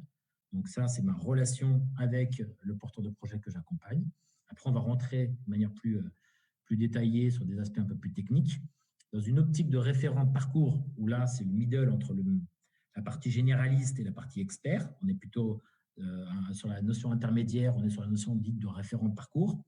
Apporter un appui méthodologique, technique et humain au porteur de projet ou à l'équipe sur les différentes étapes du montage d'un projet entrepreneurial, donc on y vient, sur le bilan personnel, donc on y vient, son histoire, d'où il vient, dans quel contexte il imagine monter son entreprise, en étant licencié d'une grande entreprise juste avant, ou au contraire un départ volontaire, voilà, donc dans quel contexte lui-même il est avant d'envisager de démarrer un projet. Le modèle économique, l'étude de marché, présence financière, forme juridique, financement. Donc ça, c'est le b.a.-ba de l'accompagnateur qui est censé être un généraliste sur l'ensemble de ces sujets. Il est censé accompagner, quitte à se faire lui-même, entre guillemets, aider, appuyer par des experts plus pointus sur chacun de ces items. Mais un accompagnateur, un conseiller généraliste est censé faire ce travail d'accompagnement. En identifiant les problématiques nécessitant une expertise afin d'établir un plan d'action personnalisé, favorisant la concrétisation du projet. Donc là, pareil, s'il y a besoin d'une expertise et que j'accompagne tout un pool d'entrepreneurs de manière assez linéaire, je peux aussi, comme évoqué tout à l'heure, organiser une session collective avec un expert, quitte ensuite à ce que l'expert puisse allouer une heure d'accompagnement individualisé avec chacun des porteurs de projet pour aller encore plus loin. Donc ça, c'est mon rôle à moi en tant qu'accompagnateur, d'être capable voilà, de bien identifier le positionnement des porteurs de projet, l'état d'avancée, toujours ce travail de diagnostic et d'être capable d'allouer la bonne ressource, bien sûr, en l'ayant identifié aussi en amont au préalable.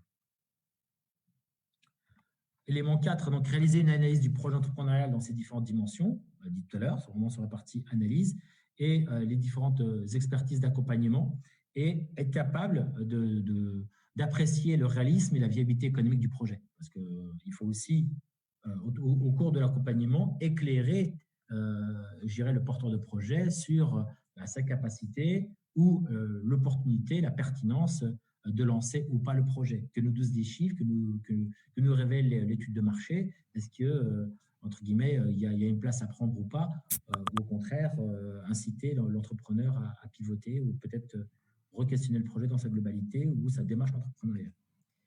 Je m'excuse de vous interrompre. Il y a Imen Benjmia qui a levé la main. Oui. Est-ce qu'il y a une question, Imen?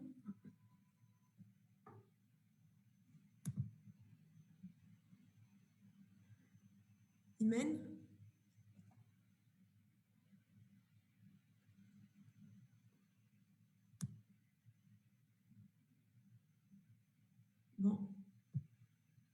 pense qu'elle n'est plus là. Je ne la retrouve plus. Non, désolée pour l'interruption. On peut reprendre. Non, non, il n'y a pas de souci. Je vais enchaîner sur les deux éléments et après, on va arriver sur la notion d'animation de communauté plus spécifique autour des clubs d'entrepreneurs.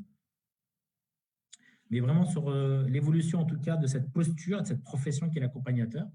Donc, en fonction des analyses et expertises menées en vue du diagnostic de la viabilité du projet, émettre des préconisations avec la personne, l'équipe, accompagnée en vue de la concrétisation du projet dans les meilleures conditions du rebond en cas d'abandon. Donc, on l'évoquait tout à l'heure, c'est vraiment de proposer une issue, une sortie dite positive en bout d'accompagnement.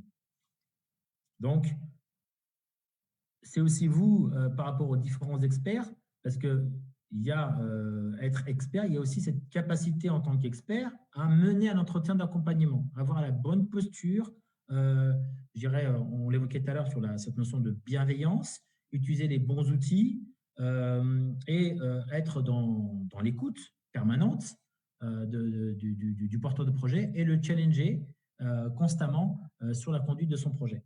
Donc, il faut aussi vous-même alerter vos futurs mentors, parrains, etc. Il y a même, pourquoi pas, une petite formation sur expert, comment accompagner un porteur de projet. L'expert va intervenir sur une problématique juridique, mais il est bon aussi qu'il ait une vision d'ensemble.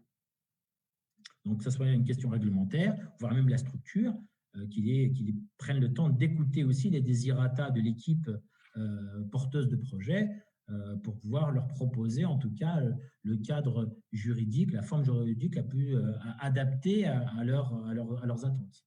Et pas juste faire quelque chose d'assez classique. Voilà, toujours être sur mesure. Apporter au créateur un appui méthodologique technique en identifiant les besoins d'information, ressources, envie de permettre le pilotage de façon autonome des différentes fonctions d'entreprise. L'idée aussi, c'est ça, c'est le porteur de projet, il doit gagner en autonomie dans sa prise de décision, dans sa structuration, dans sa formalisation. Donc, peut-être qu'au début de l'accompagnement, ils ont besoin d'être un peu plus accompagnés, guidés. On l'évoquait tout à l'heure sur le schéma, cette notion de guide. Mais au fur et à mesure, vous devez vous rendre les entrepreneurs un peu plus autonomes. Et ces derniers, au début, on fait avec eux, on construit les choses avec eux, mais à un moment donné, il faut que ces derniers puissent élaborer du contenu, des livrables par eux-mêmes, et vous êtes là en tant qu'évaluateur et vous devez challenger leur production.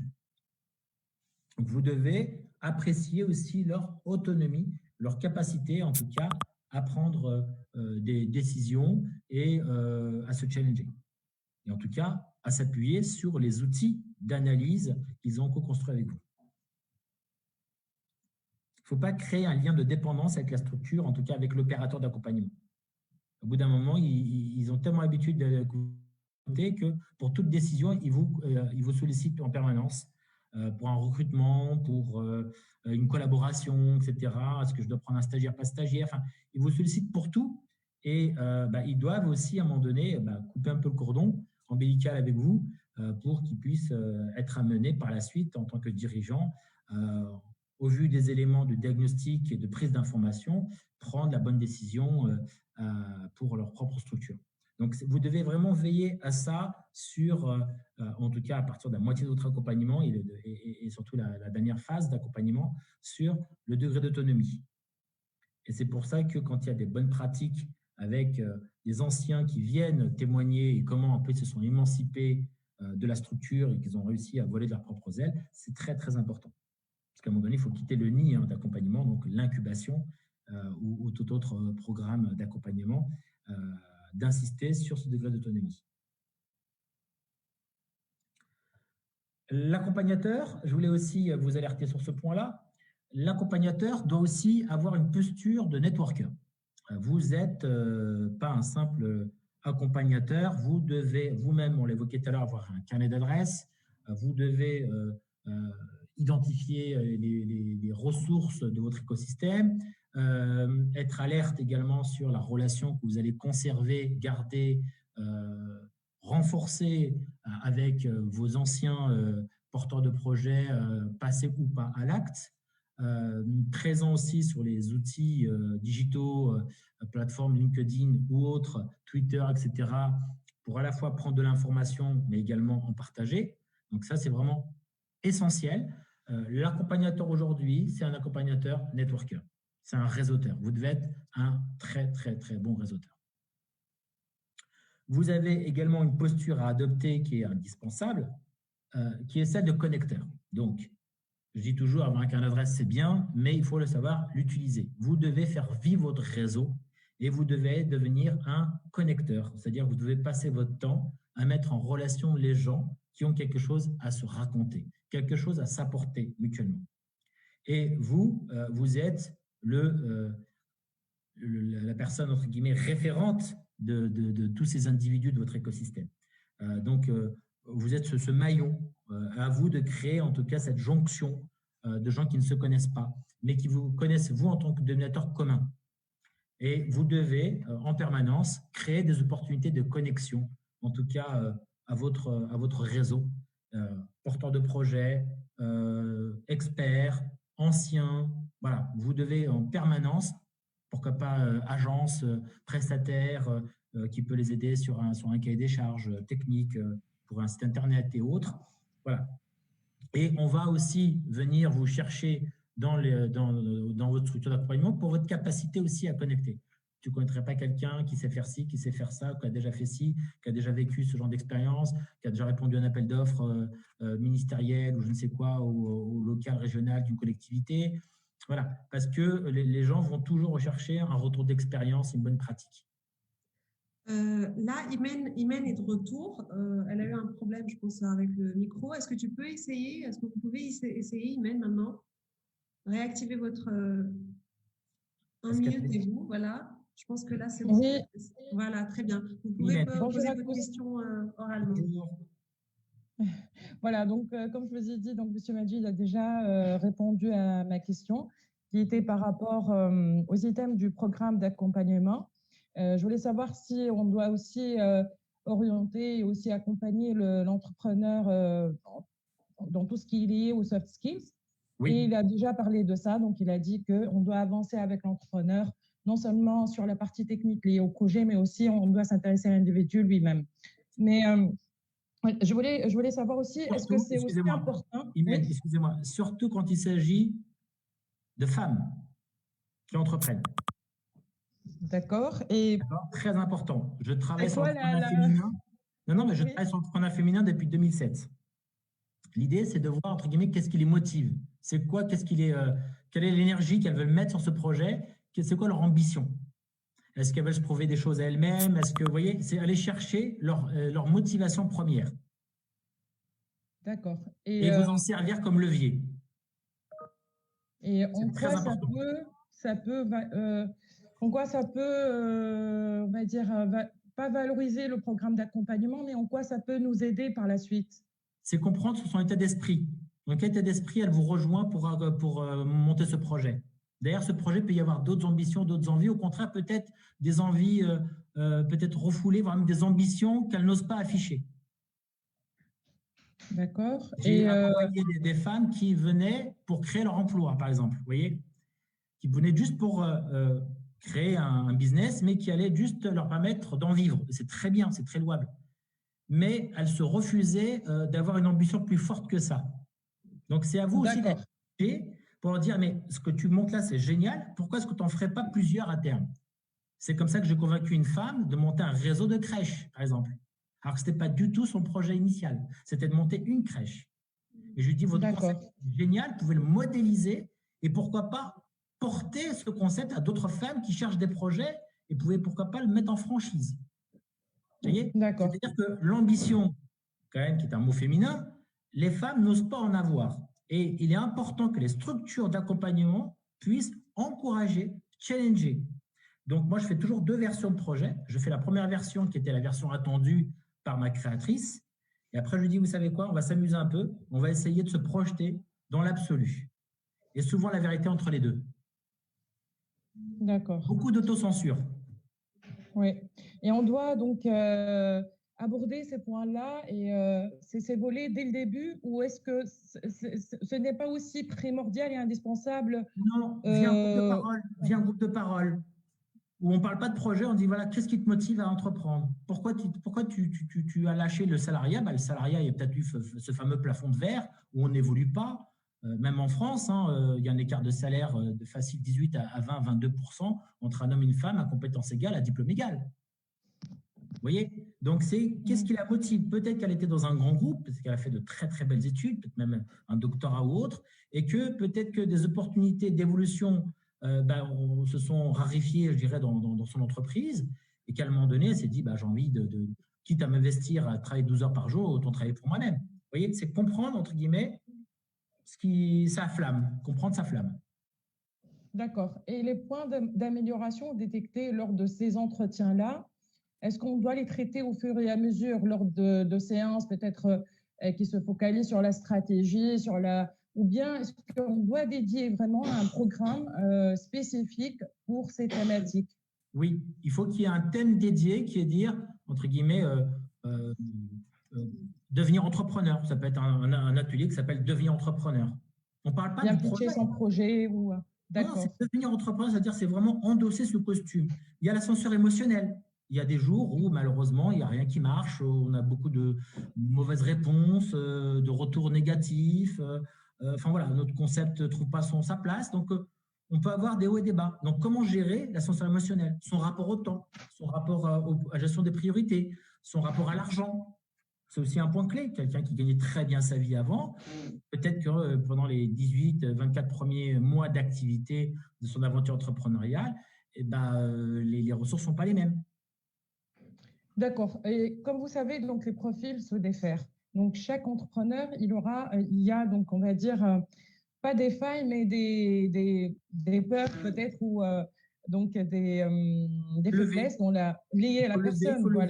Il faut lever entre guillemets ses craintes, ses doutes. C'est-à-dire qu'on a tous entre guillemets des biais.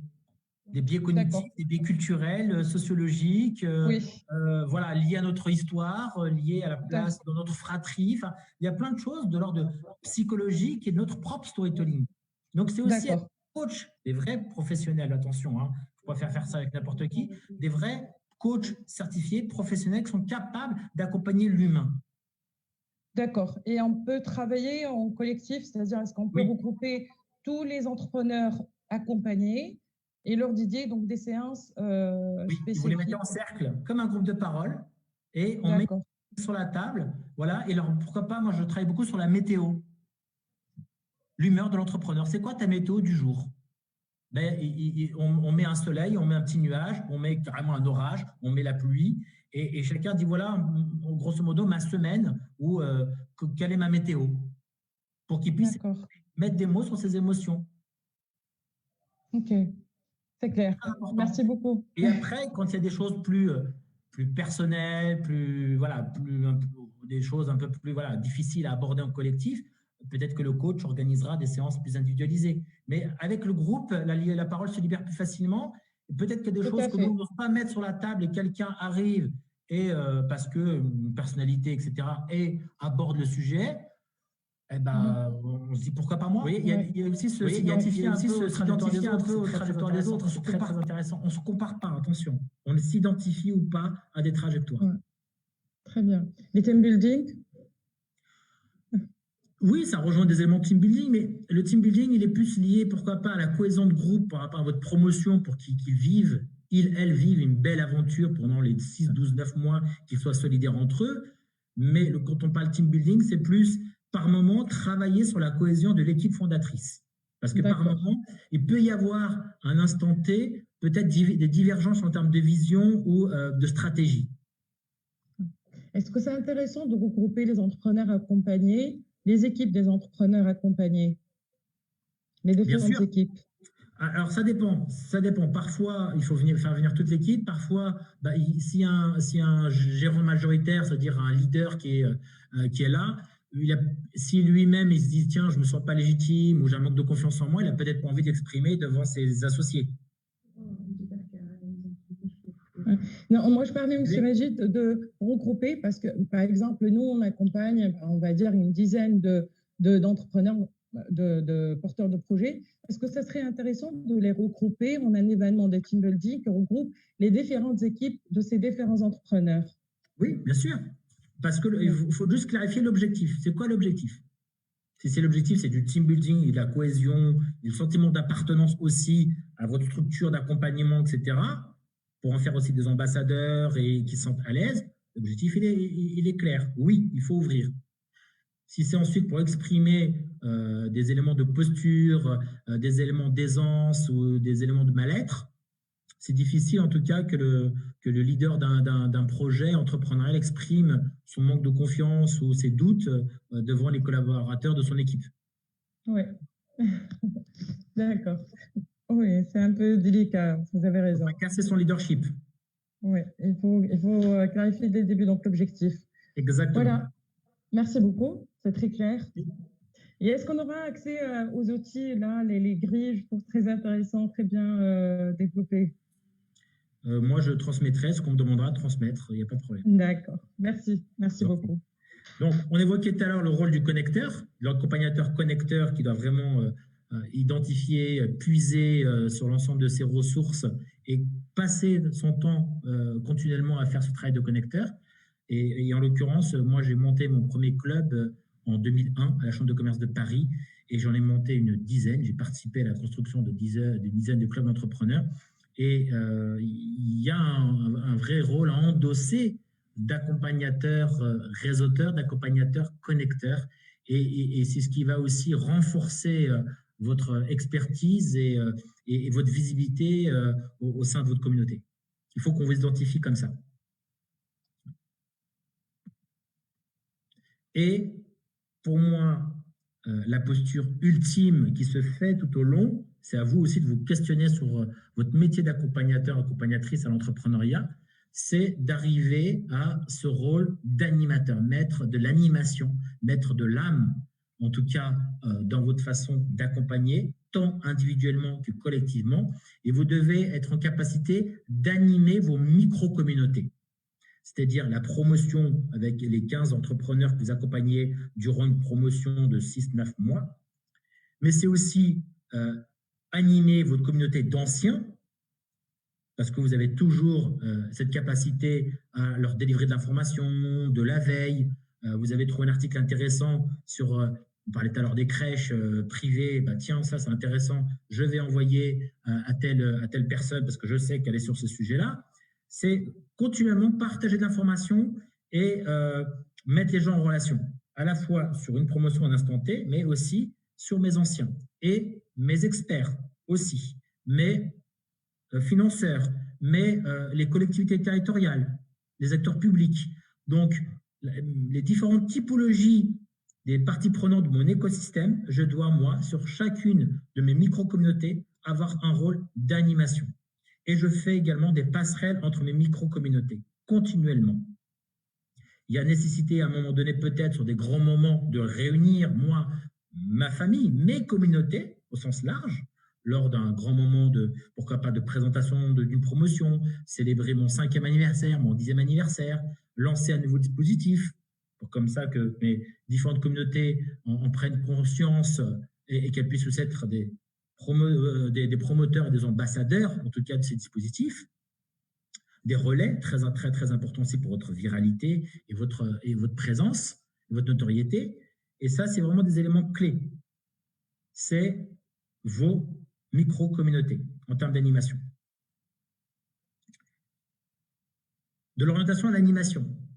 Mon rôle, c'est orienter. Je sensibilise, je promeux l'entrepreneuriat, mais c'est aussi, bien sûr, j'accompagne de A à Z un entrepreneur dans son projet, individuellement, collectivement, avec différents formats d'animation qu'on met en place, en distanciel, présentiel, voilà, avec les différents outils. Donc ça, c'est la boîte à outils de l'accompagnateur.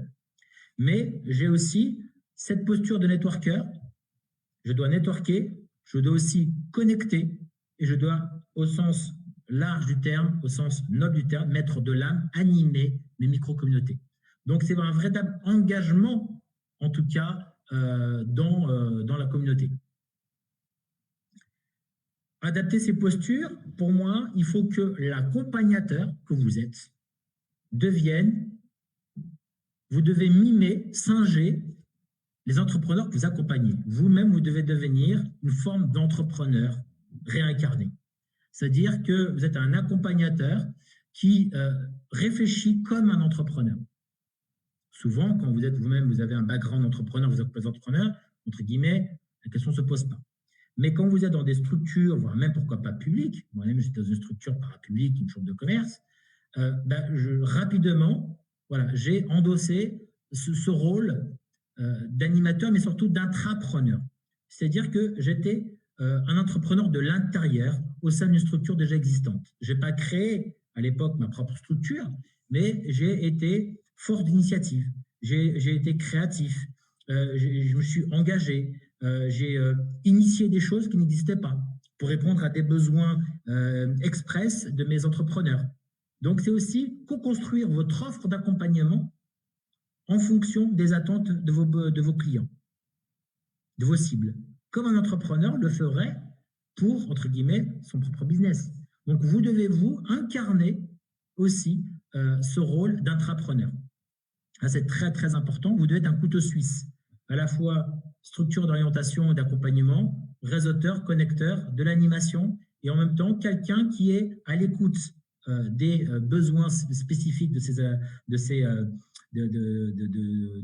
porteurs de projets et être en co-construction permanente de votre dispositif, continuellement.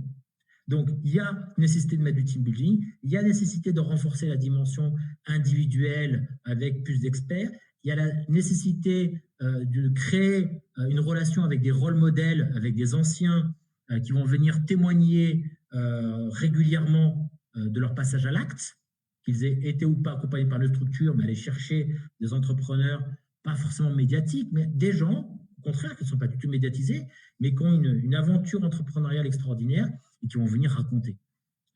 Moi-même, j'organise des conférences depuis des années et des années. J'en fais une demain soir pour des étudiants. Ça s'appelle Histoire d'entrepreneurs.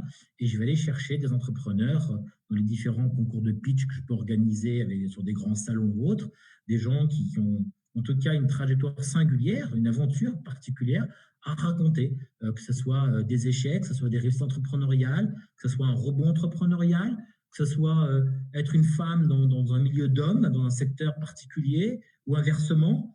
Voilà, montrer aussi les valeurs qu'ils peuvent incarner, le sens entrepreneurial qu'ils tentent de donner à leur aventure, la relation avec les associés, la relation à l'argent, aux financeurs, une aventure qui s'est plus ou moins bien passée avec pourquoi pas un business angel ou autre, bienveillant, au contraire malveillant. Enfin voilà, il y a des retours d'expérience riches en tout cas à partager. Donc vous pouvez aussi vous structurer votre parcours d'accompagnement avec régulièrement, une fois par mois, une histoire d'entrepreneur qui vient prendre de la hauteur, ou bien un expert sectoriel pour l'ouvrir un peu aussi des opportunités de business dans des secteurs qui sont complètement méconnus. Voilà, donc c'est à vous aussi d'apporter en tout cas de la fraîcheur et ces fenêtres d'opportunités régulièrement. Donc, être un intrapreneur, le couteau suisse de votre structure. Vous connaissez, je pense, tous très très bien le BMC. Je ne suis pas là pour vous faire un cours sur le business model Canvas, mais quand vous créez votre programme d'accompagnement, quand vous créez en tout cas un niveau dispositif d'accompagnement, vous pouvez aussi vous amuser à faire le BMC de votre projet. Donc, appliquez-vous les outils sur lesquels vous faites travailler, avec lesquels vous challengez vos porteurs de projet. Vous-même, apprenez à modéliser, je dirais, vos outils d'accompagnement, d'ingénierie avec ce type d'outils. Mais celui sur lequel je voudrais vous embarquer, qui est un nouvel outil, je pense, un peu plus méconnu, c'est le Business Model Community. Quand je veux créer une communauté d'entrepreneurs, une communauté d'experts, une communauté d'alumni entrepreneurs, donc un réseau d'entrepreneurs construit sur mes anciens ou fédérer des entrepreneurs que je n'ai pas forcément accompagnés, mais qui ont besoin de s'interconnecter les uns aux autres sur un territoire donné parce qu'il y a un vrai besoin, il y a un manque, et ben, vous pouvez aussi utiliser cette grille. Donc, vous questionnez sur le périmètre, voilà, sur, je dirais, le public concerné, les enjeux, le thème. On parlait d'entrepreneuriat féminin, entrepreneuriat social, start-up et nouvelles technologies, ou au contraire sur quelque chose de plus sectoriel. À vous de voir. Cette notion de vision, donc autour de l'ambition que vous fixez sur ce projet, la manière dont vous allez créer des connexions permanentes avec les membres de cette communauté, et comment vous allez aussi, d'ailleurs, en mesurer les bienfaits et les impacts, et le type d'expérience proposée, le type de format et le type d'expérience. Un format petit déjeuner, ce n'est pas un format déjeuner. Un format atelier où on co-construit ensemble, ce n'est pas un format conférence, on est un peu plus passif. Un format networking où on est là pour réseauter. En fonction de l'articulation du format networking, on ne fera pas les mêmes types de rencontres. Et entre rencontrer quelqu'un 1 minute et de passer avec quelqu'un d'autre ou passer 10 minutes avec quelqu'un, ce n'est pas la même chose. Quelqu'un qu'on a choisi, quelqu'un qui s'est présenté devant nous de manière aléatoire parce que c'est vous qui l'avez orchestré, c'est autre chose. Ça permet de casser aussi les idées reçues parce que certaines personnes pensant qu'elles n'auraient pas grand-chose à leur apporter parce que le projet qu'elles portent n'a rien à voir avec le nôtre, sauf qu'on n'a pas assez creusé parce qu'on est trop focus sur le projet qu'elles portent et pas assez sur la personne qui porte le projet. Et cette personne, il s'avère qu'elle a un background hyper riche et qu'elle pourrait bien sûr aussi être une ressource pour notre projet. Donc, c'est à vous de créer des terrains d'opportunités, des terrains de rencontre pour faciliter les connexions et derrière, valoriser tout votre réseau et mettre en place des métriques de communication et d'efficience de votre communauté.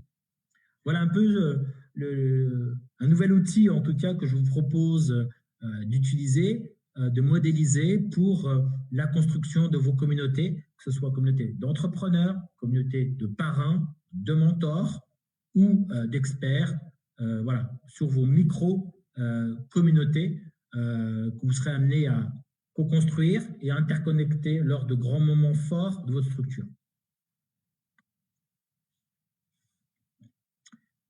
Je ne sais pas si vous avez des questions sur ces différents points, messages qui vous ont été délivrés, sur lesquels on pourrait de nouveau partager, questionner. Donc, sur les compétences d'entrepreneur, la détection et l'analyse du projet en amont, les items de l'accompagnement, le rôle de l'accompagnateur et un peu les missions transverses et la posture à adopter, et les différents outils, en tout cas, qui peuvent vous aider à modéliser tout ce travail.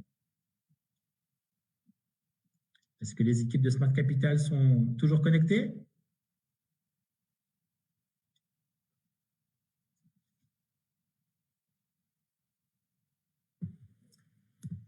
Attendez, je vais voir.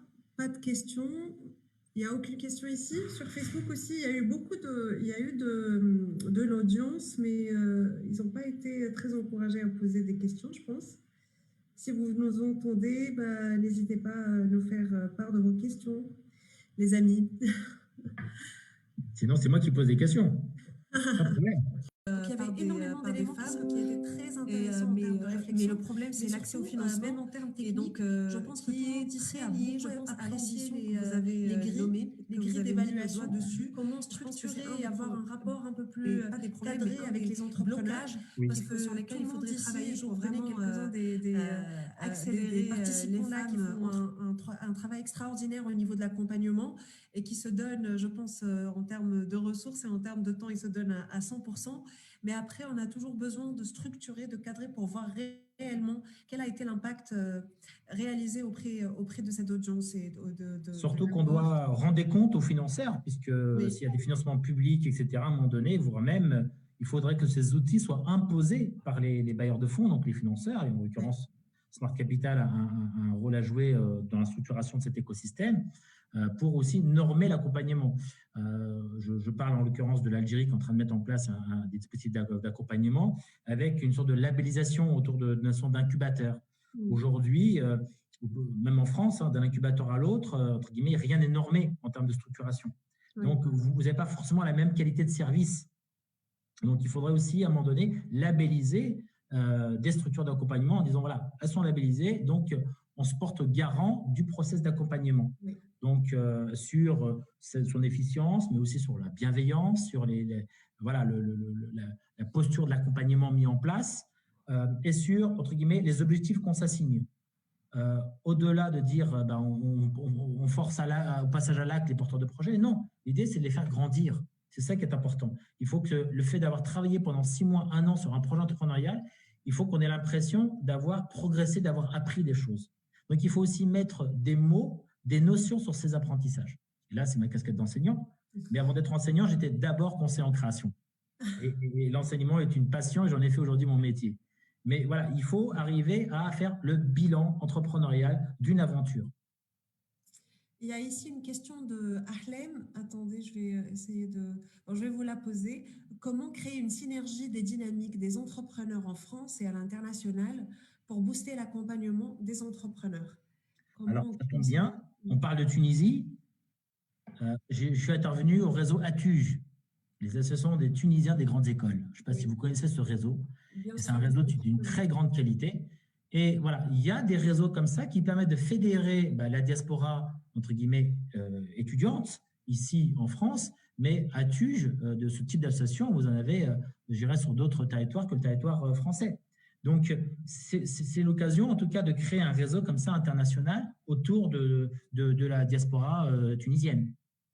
Donc, vous pouvez, avant même de vouloir créer quelque chose d'international, moi, je suis assez pragmatique. Allons déjà à l'échelle locale, régionale, nationale, et pourquoi pas, s'il y a une opportunité, passer rapidement à l'échelle nationale. Parce que ce ne sont plus les mêmes leviers d'animation de communauté, travailler le sentiment d'appartenance, et en plus, un club, un réseau, il faut le faire vivre, il faut lui mettre de l'animation, mettre de l'âme, mettre de la passion, créer de la rencontre humaine, et pour ça, il faut que les gens se voient.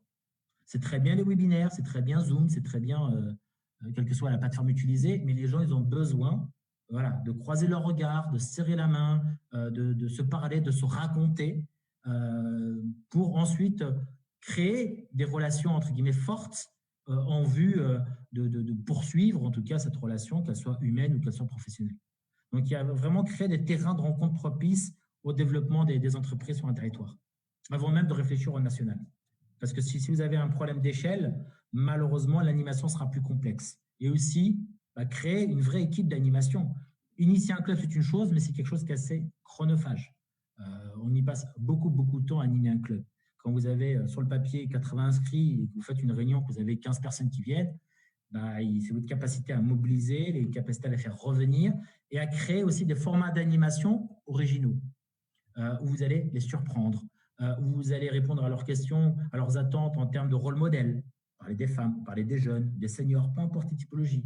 Parce que si vous faites venir un entrepreneur qui a créé sa boîte et qui en moins de 5 ans est passé de 0 à 100 millions, ils vous disent ouais, mais moi j'en suis pas capable. Ça crée même de la frustration. Vous voyez. Donc il faut aussi être capable de raconter des histoires dans lesquelles ils peuvent se projeter. Oui. Il a fait les mêmes écoles que toi, il est passé le même territoire que toi. Donc, si lui l'a fait, pourquoi pas toi? Donc, il faut aussi leur donner des exemples réalistes.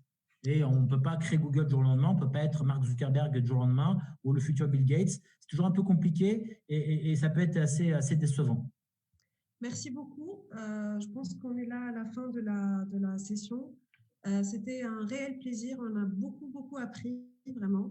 Et je pense que vous nous avez plus donné de la matière à pouvoir utiliser tout de suite, mais aussi de la matière à réfléchir sur les sur les stratégies, comment développer tout cela.